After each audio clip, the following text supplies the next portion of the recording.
And we are live. So we would just wait for the audience to build up, and then we'll speak. So that wasn't a Watford Cup there, Mike. It is. It is a is Watford it? Cup. It's Stuart Scullion. There you go. Stuart Scullion. He was my Okay. boyhood hero in the late 60s, early 70s. Okay, but I only thought you were 32. What's going on? Hi, Glenn. Thanks for joining us. Glenn, can you just let us know whether you can hear us loud and clear, please, and you're seeing us fine?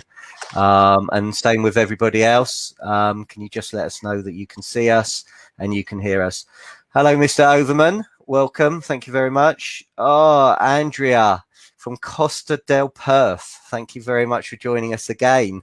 A regular every Tuesday and Thursday. She loves to join us. Have you got your dogs with you today as well, Andrea? Glenn, thank you. Perfect. Hello, Laura, Howie, Kid. How are you? How's the Lake District? Thank you for joining us. So please, we're just going to wait for the audience to build up slightly a bit more. Paul Rolfe, thank you, joining us from sunny Scotland as well. Andy Overman says you're not old enough to remember that Mike Day. So you're trying to get in Mike's good. You're trying to get in Mike's good books at the moment. I've always liked Andy. Yeah, he does a good podcast actually. Him and Luke are very good. I don't know about the third speaker. I think he's shocking. Hi Pierce. So we've got a Chelsea supporter on, an Arsenal supporter on. Shocking. Hi Chris. Nice to see you. So you're in your office and you're watching, so thanks very much. So please, can you like it? Can you share it? Can you get the message out? Hi Ashley again, joining us from Birmingham. Thank you. Kevin, please, you managed to find it, so thank you. So there you go, Mike. You got hi Owen. Thanks for joining us from East London. Got a few people. There you go. Excellent. A few more than we thought. So thanks very much for joining us today on Lunchtime Learnings. Delighted to be joined by the birthday boy, anniversary boy of last week. 21 again, and 17 years his current business, Integra Property Services. Mike used to be an agent at Countrywide. You had your own business. No. Okay, take that. Connells. No, okay. So you're at Connells, not Countrywide. You did have your own business. Got that right. Thank God for that. And you've been running Integra for 17 years. Exceptional trainer, mentor, coach, and West Ham. Can't say West Ham in this. Oh, I don't know about that. Oh, look at that face. So thanks very much for joining. Thanks for giving up your time this afternoon. Really appreciate it. For some reason, you got a really sexy subject that you're going to be questioned on today on money laundering and compliance. And a few questions have come in. So again, if you've got any questions, please do ask Mike on the chat and we'll make sure we get them asked. But I'm going to start with, can agents carry out anti-money laundering checks manually and remain compliant with where we are at the moment? Okay, I mean, in terms of the actual checks they undertake, they can undertake them manually. There are some difficulties in a purely manual basis. I'll talk about it in just a second. Clearly, at the moment, with the whole COVID-19 scenario, getting hold of some of the documentation, and that might be a little bit more difficult with social distancing, but from a point of view of the documents, the ID documents, etc., nothing to stop people doing that physically. In fact, I recommend they do that physically. But because they should be undertaking what's called a PEPs and sanctions check as part of the risk assessment, realistically, the only way you can do that is to use one of the online providers who maintain access to a live PEPs and sanctions register. So my standpoint is that really agents should be taking physical documents wherever it's possible, but supplementing that with the online check as well. In very low risk cases, the online providers will tell you this, you can just use online. But I still like the idea that if you can get physical documents alongside that, you should do so. Okay, you mentioned PEPs. Mm-hmm. For some people who may not actually know what it means, would you mind be kind enough to explain? And before you do that, just got to say hello to Shell, who's joined us. So please like it, share it, get the message out. Mike is now going to share all his years of expertise and knowledge. Yeah, thank you, Stephen. PEP, politically exposed person. Now, doesn't make them a bad person, it makes them a politically exposed person, which basically means that they are probably working either perhaps for a foreign government, or somebody close to them is working for maybe a foreign government or a national bank, a central bank. These are people that are potentially higher risk because they might be exposed to blackmail situations or be in situations where they have some influence over the transfer of funds, etc. So as part of an agent's or indeed a lawyer, anybody who's doing money laundering checks, they should be ascertaining whether somebody is a PEP or not, because it automatically makes them a higher risk case. And if they're a higher risk case, you have to demonstrate that you've taken a more vigilant approach to your identity checks and risk assessment.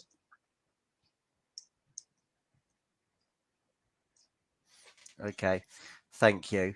You touched on their solicitors. I get a load of estate agents saying, well, hold on, why do I have to do a money laundering check when my solicitor's going to do the money laundering? Why do we both have to do it? Yep. Quite simple. I mean, there's been a lot of discussion, and I've led a lot of working groups looking at this duplication, because of course you've got not only lawyers generally in a property transaction, you've also often got a lender as well, or a bank. And so you could have effectively similar checks being done by three parties in the transaction, which seems like overkill. But what you also have to bear in mind is that there's never been really a mortgage fraud, for example, take place without the cooperation of a bent lawyer and possibly a bent surveyor or whatever. So it's about checks and balances. The reason that estate agents really get called in on the money laundering is because of the timing. We generally are involved in a transaction almost before the transaction. So with a seller, we would be involved in putting the property to the market in some way, shape or form. Therefore, that's usually well ahead of any involvement of a lawyer or a lender. So it's a check and balance then. And then likewise with a buyer, we know about the buyer and what they're up to and whatever before perhaps the lenders and solicitors do. And of course, it's checks and balances. So three eyes or three pairs of hands is better than one. Okay, thank you. That should help loads of agents when they get that question asked by vendors. I'm not saying agents will like it, but that's just the way it is. Yeah, no, I agree. So you mentioned buyers there. So with more virtual viewings and therefore more offers likely without meeting with potential buyer, how would you best deal with anti-money laundering under these circumstances? Well, I think the whole phenomena of virtual viewings is probably going to be with us now as a permanent fixture in the industry, having largely sort of sprung up during the last sort of couple of months. But I think actually when it comes to buying and selling, the vast majority of people will still conduct a physical viewing. So the first stage may be a virtual viewing, but there's probably, still don't see too many people actually buying a property without a viewing.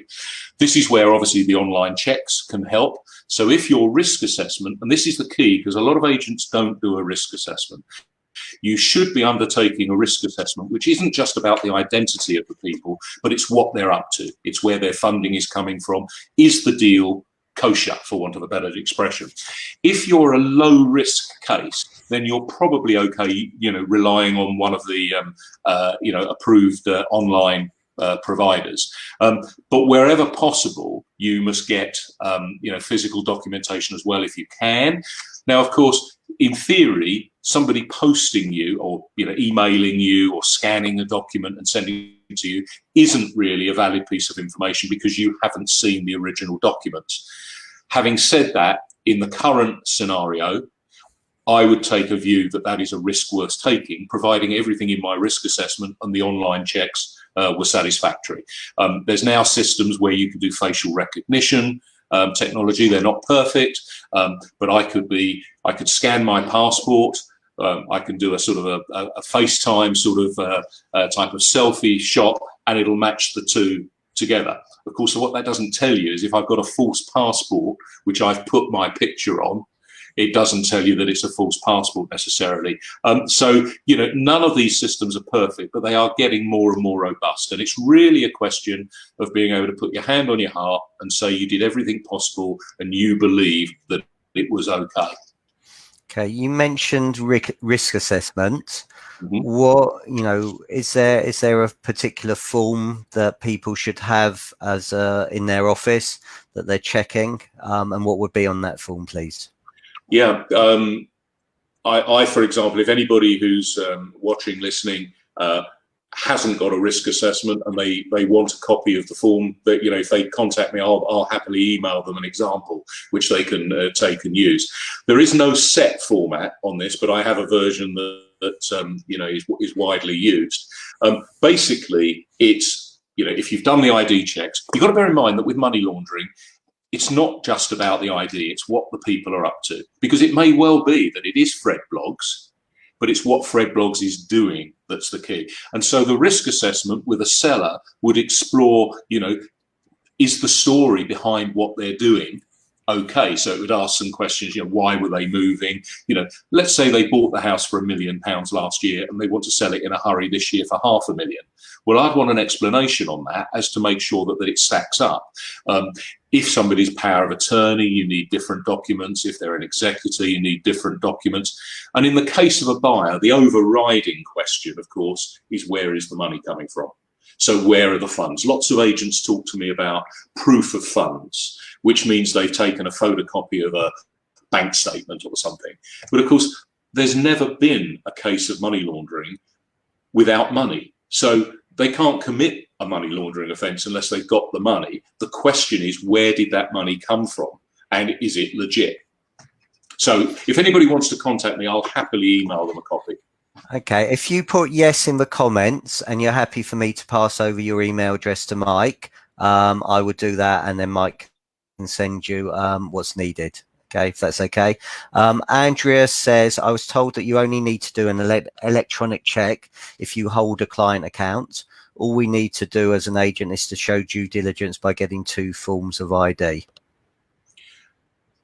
The online check, I mean, a client account, most agents, if they're a sales agent, won't have a client account. So a client account usually relates to lettings operations. You might have a client account for other purposes, but generally, you know, an estate agent just doing sales wouldn't necessarily have a client account because they're not holding any client funds.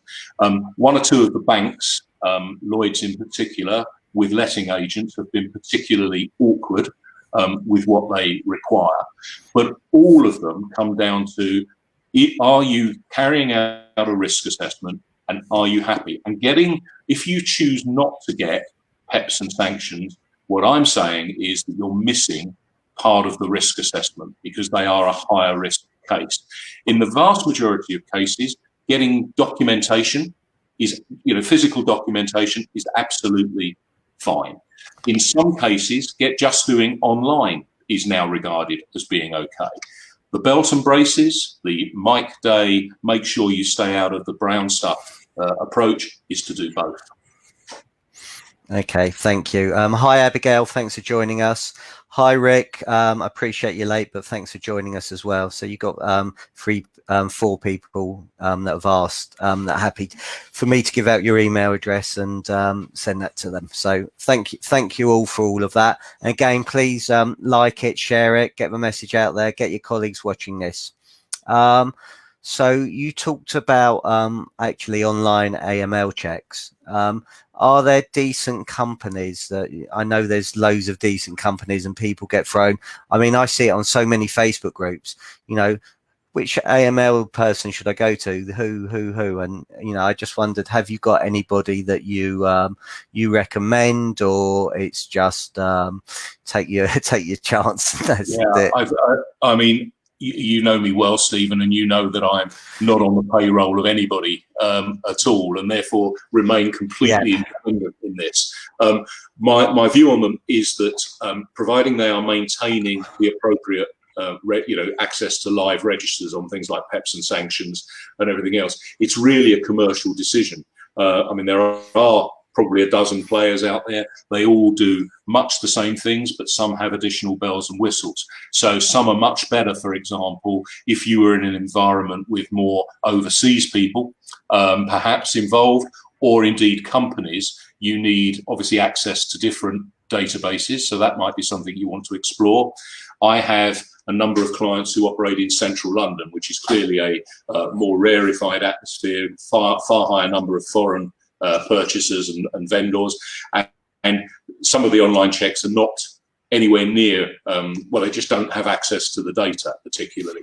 The other things, of course, commercially, is one or two of them will operate on a pay-as-you-go basis. It's usually more expensive, but you only pay when you use it, whereas others want a contract, and others want a certain number of searches going through their system on an annual basis. So it varies. Some of them have bells and whistles technology, as I mentioned, like facial recognition technology built in. So there is a very wide range. And I guess that depends down to your profile as a business. If you are a higher risk business, so you're an estate agent in Mayfair, where 50% plus of your buyers are foreign, and they're using SPV, special purchase vehicles, they've got companies registered in the Virgin Islands and all this sort of stuff, then you're going to need a more robust system than if you're in a little village in Yorkshire dealing with Mr. and Mrs. Miggins who've lived around the corner for 30 years. So I think you've got to look at your own company profile and risk assessment, and then alongside the commercials, quite frankly. I mean, it boils down to, pounds, shillings and pence. And just as you start speaking about central London, Stephen Hurd joins us. So hi, Stephen. Thanks for joining us. So again, if you've got any colleagues, share it, get the message out there, tag them in, please. Like it, comment. So in fact, I just want to ask you something that's on my mind.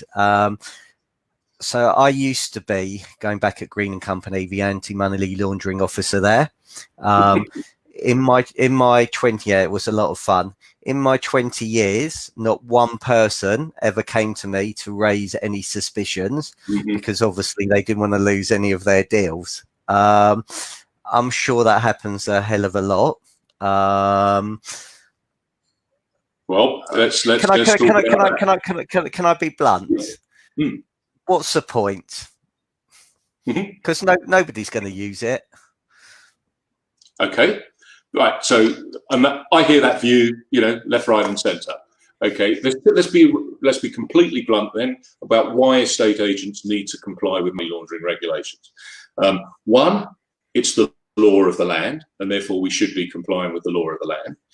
Two, if you don't and you get caught, you're going to be clobbered, and the fines are unlimited, and there is potentially jail sentences. And three, it's good business practice. Okay, so there are a number of reasons. Now, the negotiator who's worried that he's going to lose the sale, why would he be worried, or she worried about losing the sale? Because all that person has got to do is, if they're suspicious about something, is make a report to their money laundering officer. Now, from the negotiator's point of view, they've now covered their backside. The money laundering officer has the responsibility of then deciding whether or not there is sufficient suspicion to report it to the NCA, the National Crime Agency. They make that report and they ask for what's called a DAML, a D-A-M-I-L, a defence against money laundering.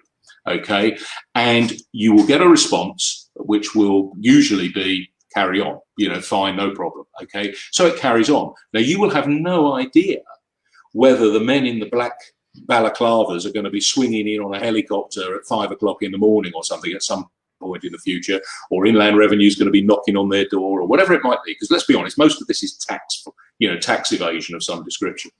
But from the agent's point of view, you're in the clear, provided you've done the thing properly. If you haven't, now bearing in mind that we said earlier that there's potentially 3 people doing these checks. You've got the agent, supposedly. You've got maybe obviously the lawyers, if there's lawyers involved, and potentially lenders, banks, etc. Now, you imagine a scenario where everybody else involved in the transaction has reported it to the National Crime Agency, and you haven't. I just wonder who might get a knock on the door. Now, the situation is, I've got hundreds of clients, many of whom have made reports to the NCA. I am completely, with the exception of one, I am unaware of any situation where that transaction was stopped. In fact, even if it was something wrong with it, the chances are that the authorities would like to see that transaction progress, because it will enable them to follow the money, basically, and see what's happening. There was a report out, maybe 2 years ago now, 18 months ago, which showed that estate agents of all of the reports to the national agency, and I think over the period there'd been 750,000, only 0.7% had been by estate agents. That means that 99% of the reports had been made by other players in the market. That clearly puts a spotlight on the agency sector, that we are not as vigilant as we should be. So whilst I understand the initial reaction of not making a report, I see absolutely no downside of making that report. You don't phone the buyer up and say, oh, sorry, mate, I think you're really dodgy and I'm going to report you to the authorities, because you might get a knock at 5 o'clock in the morning if he is. But the reality is, it's done on the QT, direct to the NCA, and you've got no, you probably won't get anything, you won't know what happens with it, but you will have done your bit. So I strongly urge people to, play the game.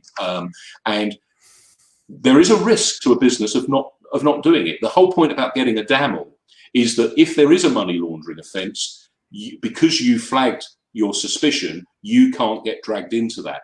If, however, you haven't done that and there is a money laundering offence, there's 2 ways you could get clobbered. One is your systems and processes would be deemed as not being robust. So if HMRC came in and visited you, you could get clobbered either for administrative, easy for me to say, administrative payments, or a fine in some cases.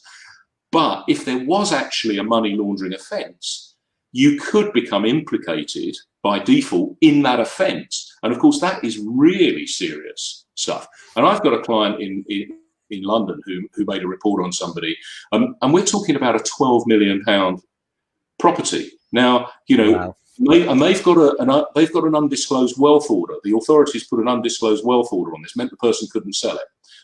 Clearly, I don't know whether they were a drug dealer or some sort of big tax evader, but it was a pretty serious offence. Now, as an agent, you wouldn't want to be near that if the old what's it was hitting around the fan, I'm afraid. Okay, you look. I mean, you touched on penalties for non-compliance. What would the penalties be? Well, the penalties on money laundering compliance are unlimited in terms of fines. And as we know, we've seen several high-profile, quite large firms get fines in excess of 250,000. So, quite a lot. On my training courses, I have a whole list of the sort of fines and how they've grown over the years. And I ask people at what stage it would get painful for them. And usually, the first one's about 5,000, then it goes 10, 20, 50, 100, 200, usually by the time it's got to 5 or 10 grand, people are squirming. So, it's completely unnecessary. There's no reason for anybody to get fined if they've got the processes and systems in place, okay? And the more they integrate those processes and systems in their day-to-day business, so it's seamless, the easier it is. There is also administrative fees. So if HMRC, and they're perfectly entitled to come and visit you and do an inspection, if they came in and they found some defaults in your system, nothing too bad, but there are administrative fines that they can lobby, which could be up to a couple of £1,000 pounds, but they wouldn't be prosecutions and penalties through the courts. If you go to the HMRC website and put in estate agency money laundering, you can see all of the latest big cases because they publish them now. So if you want to be advertised on the HMRC website, it's Crime Watch. As advertised by HMRC. So a couple of comments. Nice to be joined by Luke Sinclair, so thank you. Great value here. How much is this training? Well, today it's for nothing, but if you want to go to Michael's course, I'm sure there is a charge, and we'll talk about that at the end. Nice to see my nephew is on here, so thank you, Martin Davis from Droitwich, who is a massive Hereford FC, almost Hereford United, a proper football team. Take non-league. So Martin's an IFA. We would do the checks as well, and have to be very aware, as lenders do not always do the full checks and rely on the broker and solicitors. When it goes wrong, it comes back to everyone in the chain. Very interesting hearing about the process from the estate agent's point of view. So thank you. And what was interesting, you talked about, or you mentioned collaboration in a different way. And I know there's been some big fines, collaborations with some agents when it comes to fees. That's not collaboration, that's a cartel. A cartel, yeah, you're right, sorry.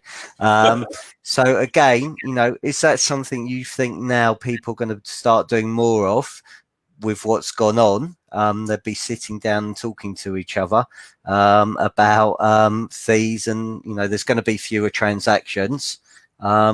Agents got to beware. Yeah, I mean, the case you're referring to was in Berkshire, and companies like Richard Worth and Prospect and a couple of others. And the fines are enormous, and one does wonder whether actually some of these firms will, with everything else going on, actually survive. Cartels have been illegal for as long as I can ever remember, and so there's absolutely no room, and you wouldn't expect me to say anything else, for agents getting together and agreeing that they would not charge less than 1.5% in their town or something. And the reasons are obvious, but it's about competition, and it's about the public not getting a free choice. So cartels, there's no way around it. It's illegal. So if anybody's thinking of doing it or doing it, well, I'm afraid they're taking an enormous risk. I mean, the case in question, I think I'm right in saying it was Romans who became the whistleblower in that case. Yeah. And therefore, whenever you're up to anything that is the wrong side of the line, or regarded as slightly dodgy, whether it's within your own business or involving others, there is always the risk of somebody blowing the whistle. And I think the authorities are encouraging people to blow the whistle. And if you think about the current scenario we're in, with people being furloughed, maybe some people going to sadly lose their jobs, etc., it could be that in the coming weeks and months that there are a number of, let's call them disgruntled, disaffected employees who might take it upon themselves to shop their former companies or whatever over any breaches of regulation, or to do with either furloughing and getting people working, for example, when they should be furloughed and not working, or of course on other areas of compliance. So I think you've got to be mindful of the fact that we live in that type of world. What I like to do is just come back to something, if that's okay with you. You talked about HMRC. I've got HMRC coming to pay my visit to my estate agency. How worried should I be, and what sort of things are they looking for? Right. If you've been on my course and you've listened to what I've said and you've put in place the processes and systems, you shouldn't be worried in the slightest. There you go. I'm trying to push them to your course. There you go. They're coming. They're coming.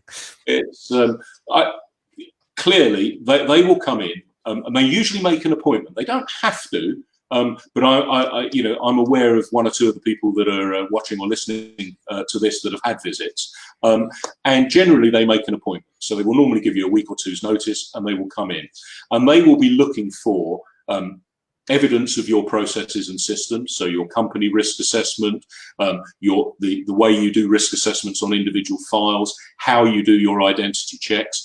They will be very much, and this isn't a sales pitch, they will be very much looking at seeing how you've trained your staff, because it's actually a requirement under the regulations that you train your staff. Clearly, there are some other mandatory things, like you have to be registered with HMRC. So if you're not registered with HMRC, you're on a sticky wicket to start with. They will want to see that you are taking it seriously, and that your systems and processes, not only do you have them, but they are being operated and understood by the people in the business. They will also then almost certainly pull some files, as I do if I do an audit visit on somebody, pull some files, go through that file to make sure that the, if you like, the paperwork or the evidence and that is there, that the processes and the systems have been adhered to. My view is that they can be, it's like anything. You get the guy who comes in who has had a bad experience with an estate agent the week before on his sale, and he might be a bit more robust than somebody who has just exchanged contracts on a property that they're delighted about the week before. But they, I've no evidence of them being anything other than fair. They might be quite black and white.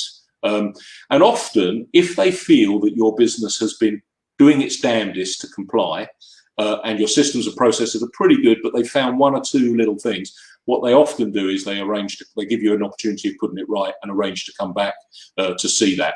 But if, of course, they can drive a coach and horses through what you've got, then I'm afraid they may well take some, more serious action. Okay, so estate agents, you need an expert in to look and measure and monitor and make sure it is. And well, I know just the one. Yeah, sorry. One of the requirements, Stephen, actually, sorry to talk across you, is actually to audit your business. So now you don't have to use an external auditor, but clearly any form of auditors needs to be robust. So I wouldn't have the manager of an office auditing their own office, for example. But you do, so if you can demonstrate that you've got the processes and systems, you've put them in place, and then you're monitoring the effectiveness of those systems, then you're in a pretty strong position. Sorry. No, thank you. So Ben from Wales, thanks Ben for joining us.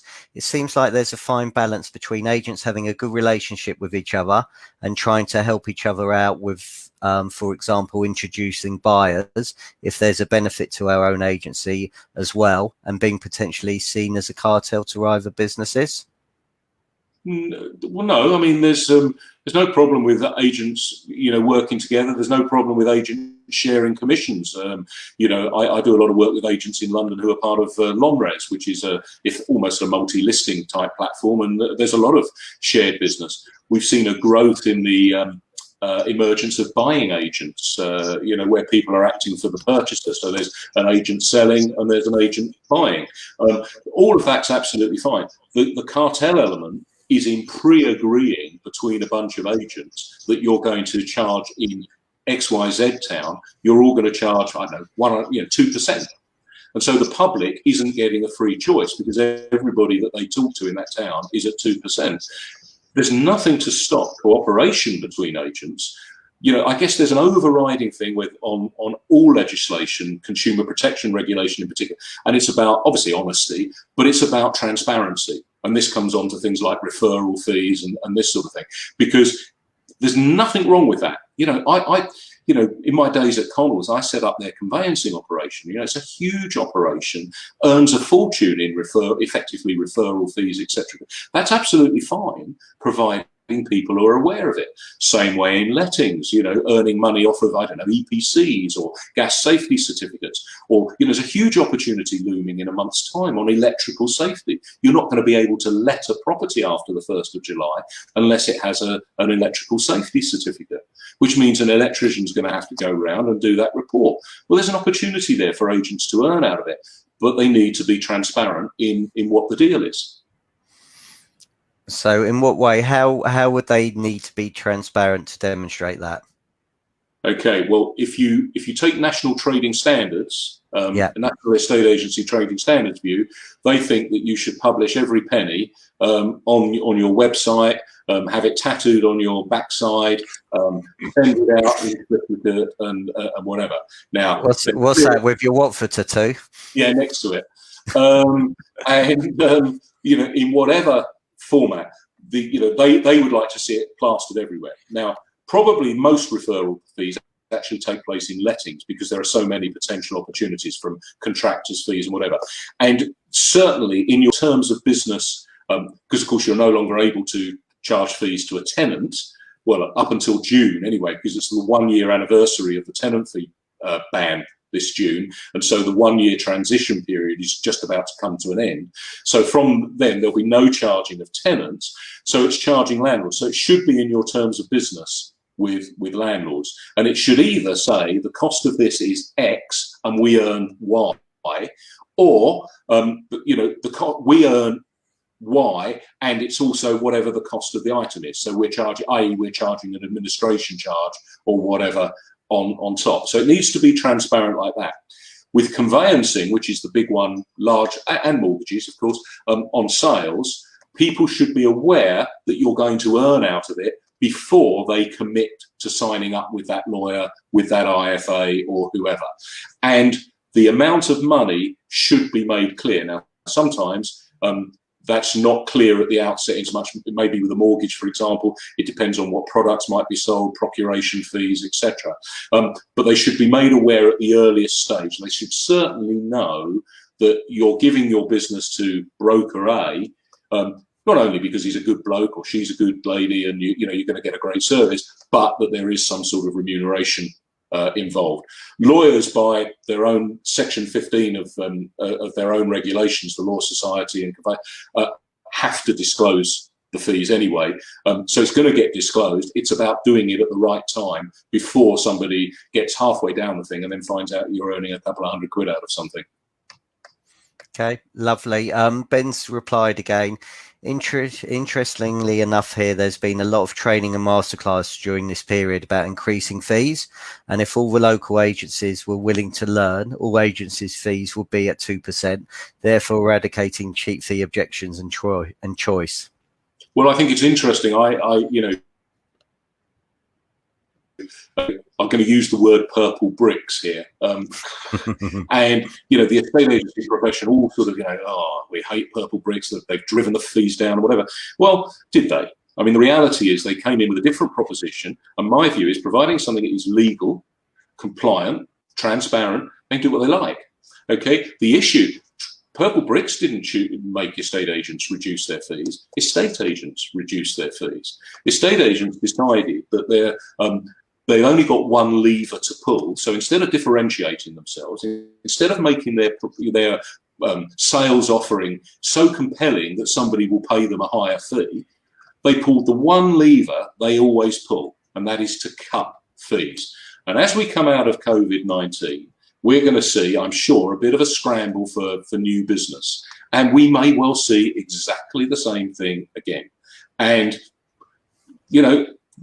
all I would say is that the secret to success is not necessarily about cutting your fees. Far from it. It's about differentiation and having the right thing for the right people at the right time.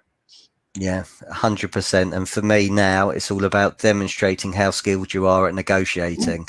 Because if you can't negotiate for yourself, then you're in big trouble negotiating for your vendor's biggest tax-free assets. There are plenty of firms, if you go to, let's one or two of the big sort of, the country house boys, the Knight Franks or, I don't know, Savills or these sort of, big sort of, they're not going to do a deal at scrambling around at 1%. They're probably going to be at 3%, plus you're going to pay them £5,000 for the brochure and whatever else, because they're delivering what that customer, or they're good enough at explaining to that customer, this is what they need in order to maximise their sale. It's no different on the £100,000 property in the back streets of Birmingham. It's just a question of how you get it across. I'm not saying it's easy, and I'm not saying there's not competition, but an awful lot of agents just immediately reach for that one lever, which is cut their fees. You've got to do an awful lot of transactions if cutting your fees. 100%. Right. Consumer protection regulation. What's all that? What's all that about then? What's all that about? What's all that about then? 2008, Consumer Protection 2008. So we've actually lived with it for 12 years. Can I just share a story which makes me laugh? It's really interesting. And I don't know if you go into, I know you go into a lot of businesses, but how many letters do you see that have still got the Property Misdescriptions Act 1991 in their letters? Yep. I'm afraid I still see it. And in case there's anybody watching, the Property Misdescriptions Act was repealed in October 2013. So it hasn't existed for 7 years or 6.5 years. And then they wonder why they can't justify a higher fee. But that's, let's go back to consumer protection regulations.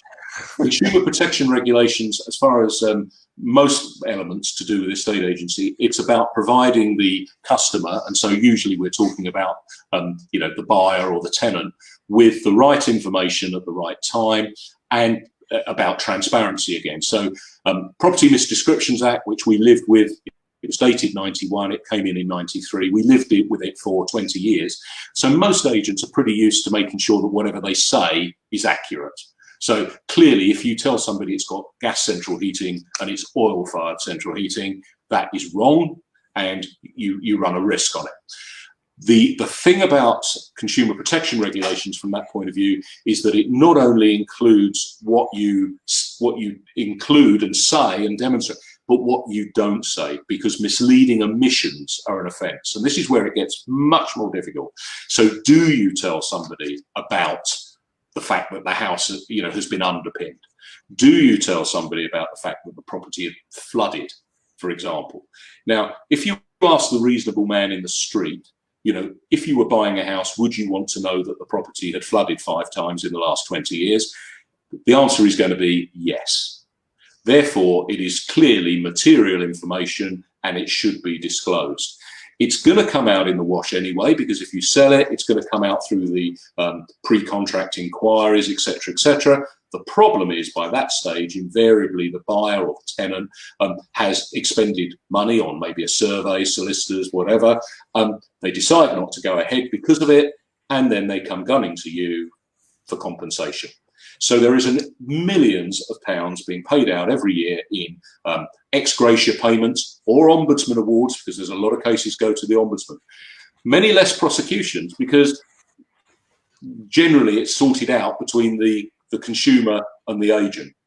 The other element that people need to be aware of, going back to the referral fee argument, is that trading standards have said that they are going to use consumer protection regulations to prosecute estate agents who do not reveal commissions and referral fees, because they regard that as material information. So somebody's making a decision to use this firm that you've put them to, they're doing so based on what you've told them, but you haven't told them that you're getting a cut out of the thing. That's material information. Therefore, they may be taking that decision wrongly or with not the full information. And National Trading, I'm not aware of any prosecutions as yet, but they have said that they will do so. I tend to see in groups, people ask the question, there was a murder in this house about 25 years ago. Yeah, is that something that we need to disclose? I would say you're not going to know the history of a property. I mean, you could have a 300-year-old property and you're not going to know all of that stuff. Certainly if it's the reason why the property is being sold now, then it's disclosable, and the Ombudsman has said this. And the Ombudsman's view is very clear, and that is that if you are in doubt about whether something should be disclosed or not, disclose it anyway. So if a case ends up going to the Ombudsman, that's going to be their starting position. Many years ago, way before these regulations, I sold a house. I had an office in Crawley in West Sussex, and we sold the acid bath murderer's house. Okay, the clue was in the name. And this guy was actually, I think I'm right in saying, he was the last guy hanged in Britain for murder. This guy used to get his victims, shove them in the bath, fill it full of sulfuric acid and dissolve the body. And apparently when they caught him, he had You told me you were only 21. I know, I'm lying. Hung, hanging.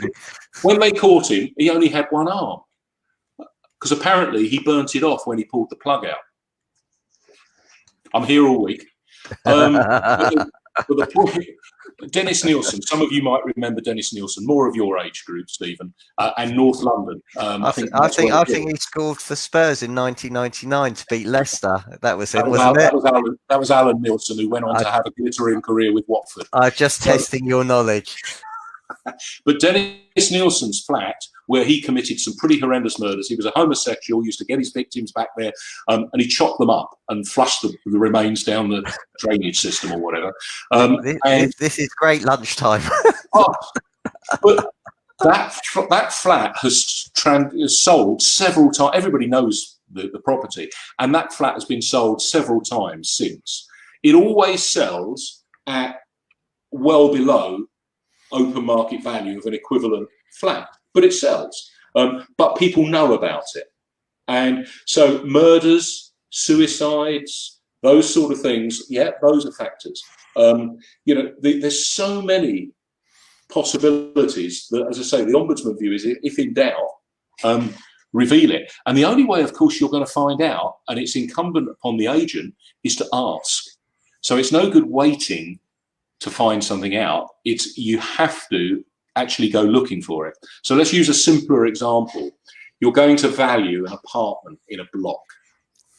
If the vendor told you it was freehold, would you believe them?